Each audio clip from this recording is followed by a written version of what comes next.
சட்டமன்ற தேர்தலுக்கு இன்னும் 7 மாத அவகாசம் இருப்பதால் அதிமுக புதிய கூட்டணி அமைக்கலாம் அல்லது இருக்கும் கூட்டணியிலிருந்து விலகலாம் என்று அக்கட்சியின் முன்னாள் அமைச்சர் கடம்பூர் ராஜு தெரிவித்துள்ளார்.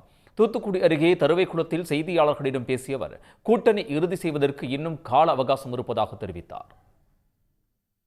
மக்களை மட்டும் நம்பி தேர்தல் களத்துக்கு வந்த ஒரே தலைவர் எங்களுடைய பொதுச் செயலாளர் முன்னாள் முதலமைச்சர் இன்றைக்கு எதிர்க்கட்சி தலைவர் எடப்பாடியார். ஜூலை மாதம் 7ஆம் தேதி துவங்கி இன்றைக்கு 154வது தொகுதியாக இன்றைக்கு நீலகிரி மாவட்டத்தில் குன்னூர் தொகுதியில் தன்னுடைய பிரச்சாரத்தை நிறைவு செய்திருக்கின்றார். இது எதை காட்டுகிறது என்று சொன்னால் மக்கள் மீது உள்ள நம்பிக்கை அனைத்து அண்ணா திராவிட முன்னேற்ற கழகத்துக்கு மட்டும்தான் உண்டு. கூட்டணி என்பது தேர்தல் நேரத்தில் அமையும், இன்னும் காலம் இருக்கின்றது.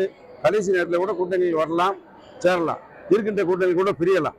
ஆனால் மக்கள் மன்றத்தை மட்டும் நம்பி மக்களை சந்திப்பதற்கு வந்த இயக்கம் அனைத்து அண்ணா திராவிட முன்னேற்ற கழகம். அவருடைய தலைவர் எங்களுடைய எடப்பாடியார்.